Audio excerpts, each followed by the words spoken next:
1971 की वॉर में मेरे दादाजी के पैर में 3 गोलियां लगी थी। वो गोलियों के निशान हमेशा थे उनके पैर पे, हमेशा। 15 साल बाद, हाँ। 2012 पापा रिटायरमेंट लिया था। एक्चुअली 10,000 लोगों ने काम किया होगा क्योंकि आर्मी बहुत बड़ी है। 10,000 भी नहीं लेते तो 2,000 1,000 लोगों ने तो किया ही होगा। उसमें से सिर्फ 4 लोगों को बुलाया गया, जिसमें मेरे एक पापा भी हैं। और ये मेरे लिए, मेरी फैमिली के लिए अपने आप में बहुत प्राउड की चीज़ है।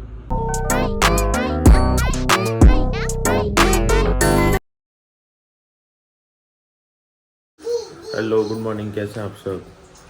सुबह सुबह उठना मुश्किल तो होता है, पर क्या करें, उठना तो पड़ेगा। और घर में 2 बच्चे हैं, जल्दी उठ जाते हैं, रोना शुरू कर देते हैं। बेटू तू क्या कर रहा है? देखिए नानू के जूते पहन रखे तूने। पापा सुबह सुबह ब्लेजर ब्लेजर लेकर कहाँ जा रहे हो? यार मैं अपने पुराने रूट में जा रहा हूँ मैं, वहाँ विजिट डे है उसका। हाँ, मैं बताऊंगा कहाँ जा रहे हैं। पापा ही बता नहीं पाए। फिलहाल पापा अपनी तैयारी में लग रहे हैं।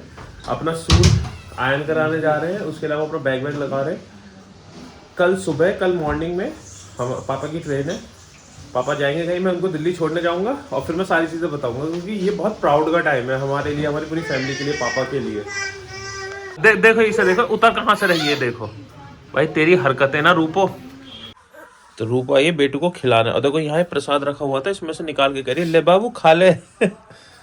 बाबू कहाँ है रूपो? तो मैं अभी काम कर रहा था ऑफिस का।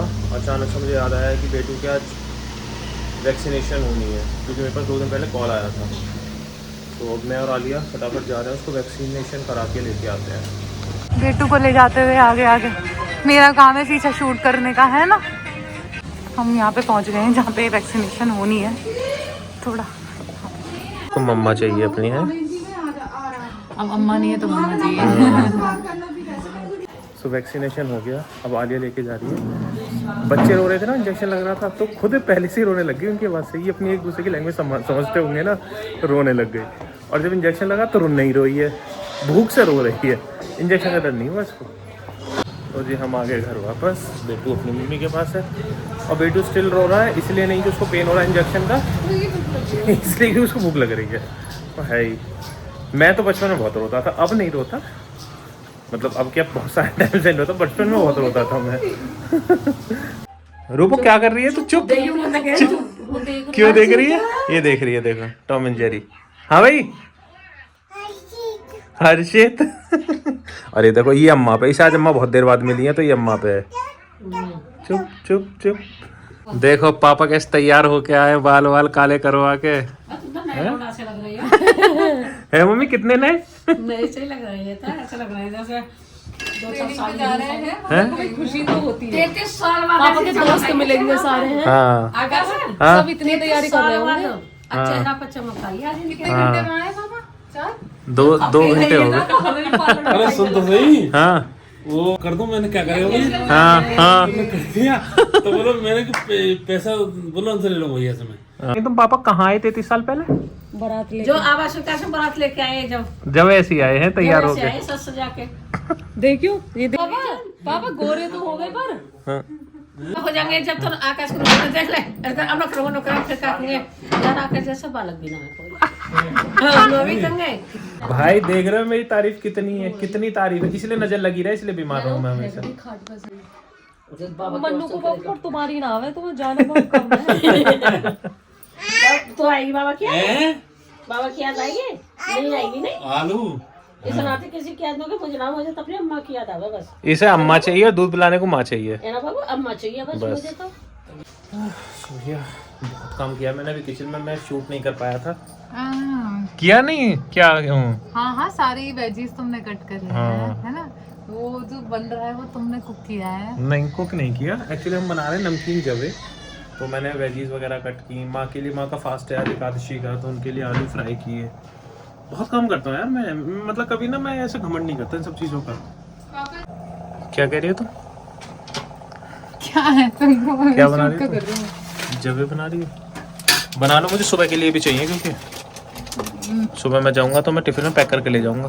कैमरा मेरे मुंह में घुसा दे तुमने मुंह घुसाया कैमरे में। सामान उठा रही वहाँ से, ये नहीं है कि कैमरा पीछे कर लूँ। और जितनी बात पूरा तो और दिखेगी ऐसी में। और भी सब। तो हमें कौन सा सर्टिफिकेट लेना?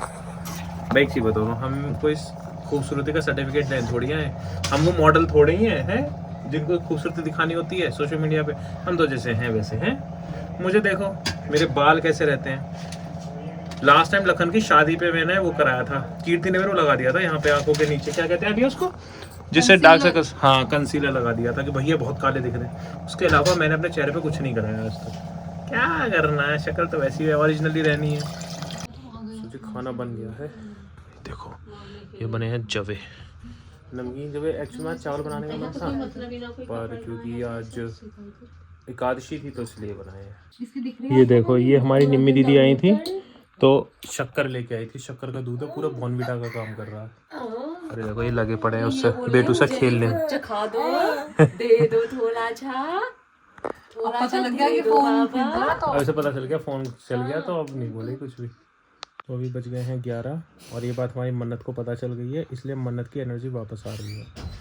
मेरे पास आज टाइम की थोड़ी शॉर्टेज है तो मैं जा रहा सोने, कोशिश करता हूँ कि इसके शोर के बीच में सो सकूँ, क्योंकि मेरा अलार्म सेट है सुबह 4 बजे का। मुझे 4 बजे उठना, फिर ड्राइव करनी है कई घंटे। सुन रही है तुमको? अच्छा देखो मोबाइल पे ही नज़र है इसकी बिल्कुल।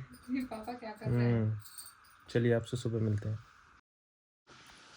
हेलो गुड मॉर्निंग भाई, 4 बजे हैं सुबह के, मैं उठ गया हूँ। पापा रेडी हो रहे हैं निकलने के लिए।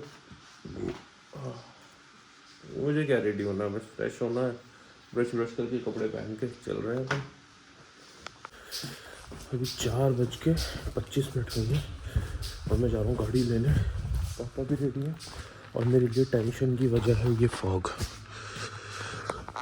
बहुत डेंस फॉग है। अभी मैप में देखा है तो भाई पूरा हाईवे येलो हो रखा है, मतलब लोगों को अच्छी खासी डिफ़िकल्टीज आ रही हैं ड्राइव करने में। क्या कर सकते हैं, जाना तो पड़ेगा ही। तो धीरे धीरे ड्राइव करेंगे। पहले हमारा प्लान था कि हम एक रात पहले जाके ग्रेटर नोएडा रुक जाएंगे, फिर वहाँ से दिल्ली जाना इजी होगा। बट मैंने देखा कि मौसम तो साफ़ ही चल रहा है, उनका 1 घंटा पहले निकलना पड़ेगा। बेटर है यहीं से निकल जाते हैं। ये नहीं पता था कि जिस दिन हमें जाना होगा उसी दिन फॉग आ जाएगा। पूरी गाड़ी ऐसे लग रही है किसी ने धोई है, इतना पानी पड़ा हुआ है। गंदी वाली ठंडे आज तो यार 3 डिग्री सेल्सियस हो रहा है, 3 लिटरली। तो जी हम ब्लाइंड ड्राइव करते हुए सिकंदराबाद पहुंच गए, सीएनजी डलवा रहे हैं। अभी हम घर से मुश्किल 16-17 किलोमीटर आए होंगे और अभी हमें कम से कम 70 किलोमीटर और जाना है। और बहुत बुरा हाल है हाईवे पे यार, बहुत बुरा। मतलब इतने दिन से ट्रैफिक नहीं था और यही रीज़न था कि मैंने सोचा कि यार कोई बात नहीं है, बुलंदशहर से सीधे चले जाएंगे, रात को ग्रेटर नोएडा रुकने का कोई मतलब नहीं है। क्योंकि कल मन्नत के इंजेक्शंस भी लगे थे, मुझे पता था रात को परेशान करेगी, तो मैंने कहा उसको थोड़ा हेल्प हो जाएगी आलिया को। लेकिन ना तो उल्टा ही हो गया, आज ही फॉग आना था। प्लस ठंड भी बहुत है। आज इस सीज़न का सबसे ठंडा दिन रहा है बुलंदशहर का, क्योंकि डेली टेम्परेचर 4 डिग्री सेल्सियस होता था। हम 5 बजे अराउंड उठते थे, सुबह 4 डिग्री मिलता था, आज 3 डिग्री सेल्सियस है। पापा बहुत खुशी हो रही होगी ना जाने की? हाँ फौज का तो भाई पापा को 15 साल बाद जाऊंगा भाई। 15 साल बाद, हाँ 2012 में पापा ने रिटायरमेंट लिया था। एक्चुअली पापा ने VRS लिया था, क्योंकि एक मिलिट्री एक्सरसाइज के टाइम पे पापा की रीढ़ की हड्डी में चोट लग गई थी, तो मेडिकल बेसिस पे VRS लिया था पापा ने। बड़ा, और पापा जब से पता चला है ना कि पापा को बुलाया गया है, मैं पूरी स्टोरी बताऊंगा क्या है क्यों जा रहे हैं। जब से पापा को पता चला है कि पापा उन लोगों में से हैं, कुछ लोगों में से जिनको बुलाया जा रहा है, तो पापा इतने खुश थे बस। और आज आर्मी डे भी है, तो भाई आप सभी को भारतीय थल सेना दिवस की हार्दिक शुभकामनाएं।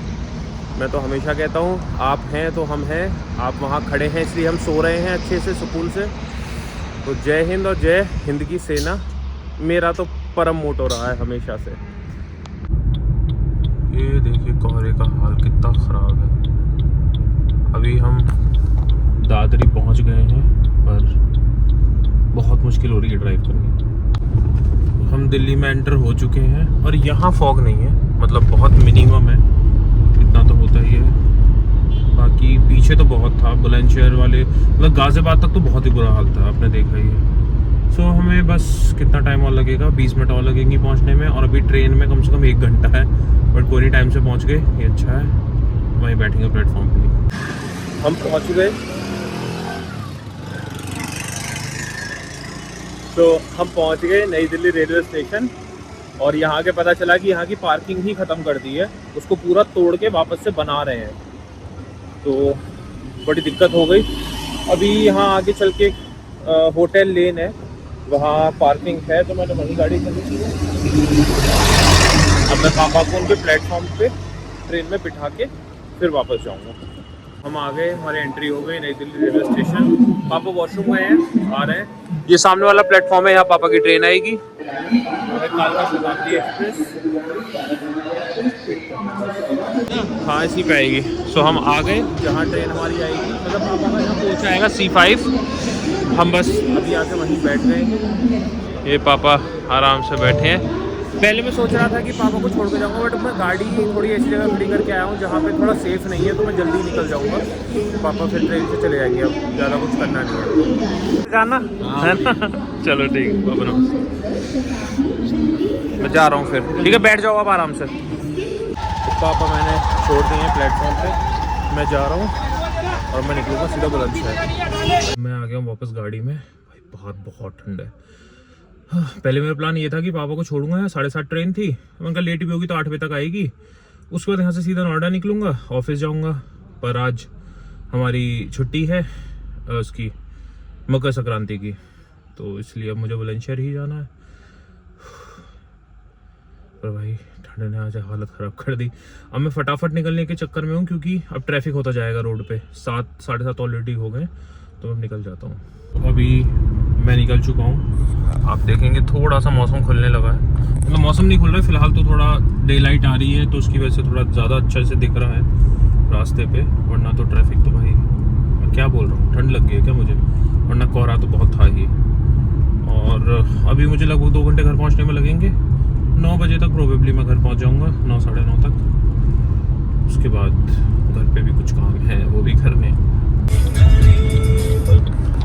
और जी हम जैसे ही दादरी क्रॉस कर रहे हैं, कोहरा आ गया है वापस, क्योंकि वहाँ पे इंडस्ट्रियल एरिया है, तो वहाँ फॉग इतना रहता नहीं है। लेकिन यहाँ तो भाई साहब, वो तो आईफोन में दिखता नहीं है, वरना तो बहुत कम विजिबिलिटी है। सो मैंने अभी दादरी वाला जो टोल है वो क्रॉस किया है, बुलंदशहर की तरफ जा रहा हूँ। और अब मेरे पेट ने जवाब दे दिया है, कहा है कि या तो कुछ खा ले, वरना अब हम तेरा साथ नहीं देंगे। तो भाई मुझे कुछ खाना पड़ेगा। और यहाँ पे शॉप्स भी हैं, रेस्टोरेंट्स भी हैं, तो यहीं कहीं एक कुल्हड़ वाली चाय भी पीता हूँ, तब मज़ा आएगा चलाने में गाड़ी। तो सबसे पहले मैं थोड़ा सा पापा की जो जॉब रही है आर्मी में, उसके बारे में ओवरव्यू देता हूँ। कि पापा SATA साटा रेजिमेंट में थे, जिसकी फुल फॉर्म है surveillance and target acquisition regiment. Basically इनका काम क्या होता है, जैसे भी आपने सुना होगा पाकिस्तान से ड्रोन आ रहे हैं, उन UAVs आ रहे हैं, तो पता कैसे चल रहा है कि ये आ रहे हैं। जो इनको ट्रैक करते हैं, जो टीम होती है, वही होती है साटा टीम। पापा उसी में थे, और पापा इसमें इसलिए थे क्योंकि पापा को इन सब चीज़ों में बहुत शौक था हमेशा से। तो पापा ने अपना करियर स्टार्ट किया था एज अ रेडियो ऑपरेटर, उसके बाद फिर वो आगे बढ़ते गए। तो उनकी जो टीम है, उनका जो वो है ग्रुप या रेजिमेंट कह सकते हैं। कोर तो होती है आर्टिलरी, जो लड़ाई के लिए रिस्पॉन्सिबल होती है, लड़ाई में लड़ना, सारी चीज़ें करना, उसमें ये होता है। तो पापा का जो काम रहता था वो ये पता करना होता था कि जो हमारा दुश्मन है, मेनली जो भी हम कहते हैं कि पाकिस्तान है और भी जो लोग हैं, वो लोग किस तरह से आ रहे हैं, ग्राउंड पे कितने लोग हैं, क्या है, वो सारी इंफॉर्मेशन अपना जो बेस होता था वहां तक पहुंचाना, ये पापा का काम था। इसके लिए कई बार वो छुप के काम करते थे। बहुत लोगों ने बॉर्डर मूवी देखी होगी, तो उसमें अक्षय खन्ना का जो काम है ना, वही काम मेरे पापा करते थे। और पापा ने 1999 के कारगिल वॉर में ये काम किया था, जिसके लिए पापा को एक वहां से अवार्ड भी मिला था। सो अभी क्या हो रहा है कि पापा की जो रेजिमेंट है, दैट इज साटा रेजिमेंट, उसको 100 ईयर्स पूरे हो रहे हैं। और आज आर्मी डे है, 15 जनवरी है, तो आज उनका 100 मतलब जो उनकी शताब्दी पूरी हुई, सेंचुरी पूरी हुई, उसका सेलिब्रेशन है। तो आज तक जितने लोगों ने अलग अलग डिपार्टमेंट्स में वहाँ पे सर्विसेज दी हैं, उनको बुलाया जा रहा है, उनको सम्मानित किया जाएगा। कंपनी का एक सेलिब्रेशन होगा, वहाँ पे उन सब लोगों को बुलाया जा रहा है। और ऐसा नहीं है कि जितने लोग आज तक गए हैं या जितने लोगों ने वर्क किया, सबको बुलाया जा रहा है, जो बहुत अच्छे रहे हैं। सो मैं मानता हूँ कि पिछले 100 सालों में रेडियो ऑपरेटर में या सिग्नल्स में कम से कम भी 10,000 लोगों ने काम किया होगा, क्योंकि आर्मी बहुत बड़ी है। 10,000 भी नहीं लेते तो 2,000 1,000 लोगों ने तो किया ही होगा। उसमें से सिर्फ 4 लोगों को बुलाया गया, जिसमें मेरे एक पापा भी हैं। और ये मेरे लिए, मेरी फैमिली के लिए अपने आप में बहुत प्राउड की चीज़ है, क्योंकि ऐसा नहीं है कि इसमें सेलेक्ट होना बहुत बड़ी बात है, बट आपके इसमें चॉइस होना, आपके इसमें मन होना और आप उस लेवल पे काम करो, ये बड़ी चीज़ होती है। और पापा मैथमेटिक्स में बहुत अच्छे थे, मतलब वो उनको ना डी होता था ना, उसकी ज़रूरत भी नहीं पड़ती थी, वो एंगल देख के बताते थे कितने डिग्री का है। इतना उनका माइंडसेट बहुत स्ट्रांग था। मेजरमेंट्स हो गया और उनका ज्योमेट्री हो गई, टिग्नोमेट्री, ये तो अलग लेवल थी। तो इन चीज़ों का बेनिफिट पापा को मिला और पापा ने उसमें बहुत अच्छे से सर्व किया। इसलिए पापा को बुलाया गया। 2 महीने पहले कॉल आया था कि 100 ईयर सेलिब्रेशन है, तो हम चाहते हैं कि आप आएँ। पापा की आपको कंडीशन पता है कि वो कहीं जाते नहीं है, बट हमें उनको जाने देना था। और ये पूरी फैमिली के लिए था। मैं एक चीज़ और बताता हूँ, पूरी फैमिली के लिए था। पापा का कोई भी फंक्शन होगा, माँ तो उसमें इन्वॉल्व होती ही है, पूरी फैमिली का था। बट क्या है कि आप ठंड का हालत देख ही रहे हो क्या हो रही है। माँ की भी तबीयत थोड़ी ठीक नहीं है, वो थोड़ा कोल्ड में है, उधर बेटू भी छोटी है, इसलिए हम लोग नहीं जा रहे हैं। पापा को भेजा है हमने। अब कभी आगे कुछ होगा तो शायद हम भी जाएंगे। और इस बात से मुझे एक बात और याद आई है, मैं नाम नहीं लेना चाहता, बट इंस्टाग्राम पे आप जो लोग मुझसे कनेक्टेड है उन्होंने देखा होगा कि मैं आर्मी से रिलेटेड स्टोरीज बहुत शेयर करता हूँ, क्योंकि मैं जितना प्राउड अपनी आर्मी पे है ना मुझे, उतना मुझे किसी पे नहीं है, खुद पे भी नहीं है। मैं तो कहता हूँ वो हैं तो मैं हूँ, वरना मेरा कोई एग्जिस्टेंस नहीं है।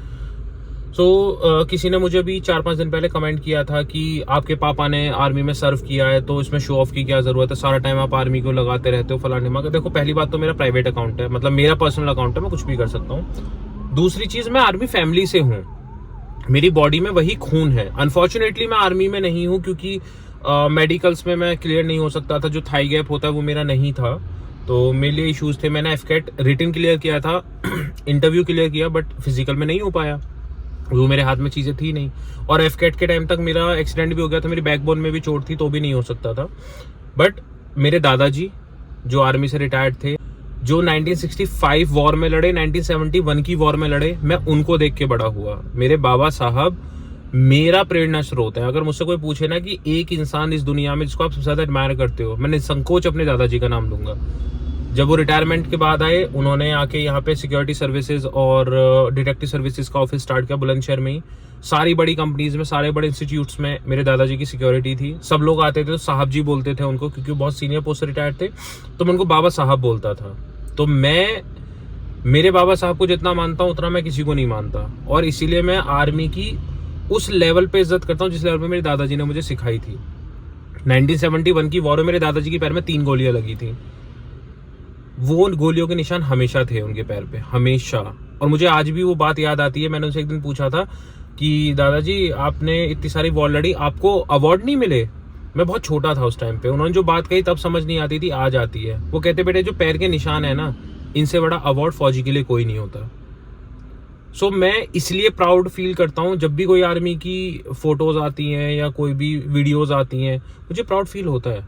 और मैं नहीं सोचता कि किसी को अच्छा लगेगा, मैं नहीं सोचता किसी को बुरा लगेगा।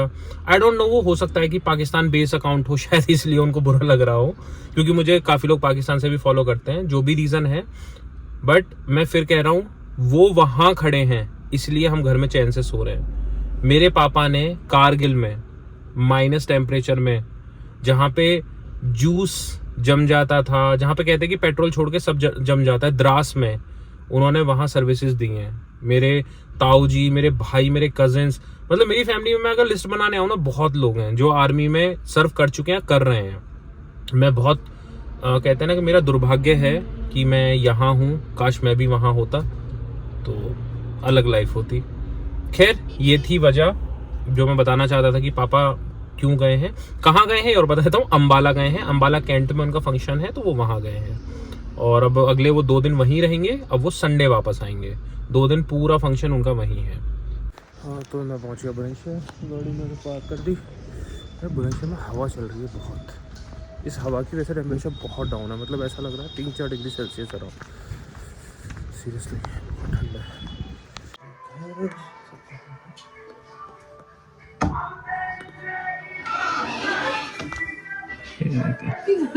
इतनी जल्दी?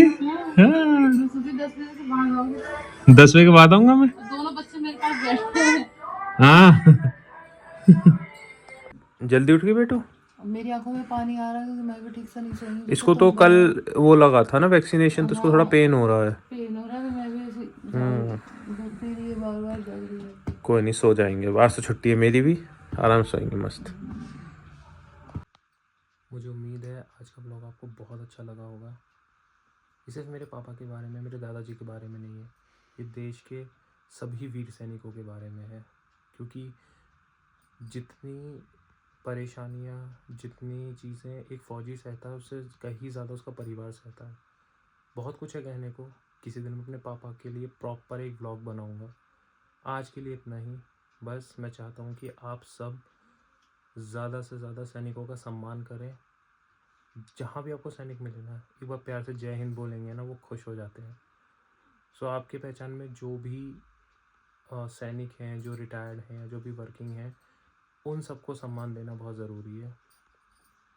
और मैं कभी नहीं कहता ये बात, लेकिन मैं आज आपसे चाहता हूँ कि आप इस व्लॉग को ज़्यादा से ज़्यादा लाइक करें, कमेंट करें और अपने देश के लिए अपनी भावनाओं को ज़रूर दिखाएं। Thank you. जय हिंद, जय भारत।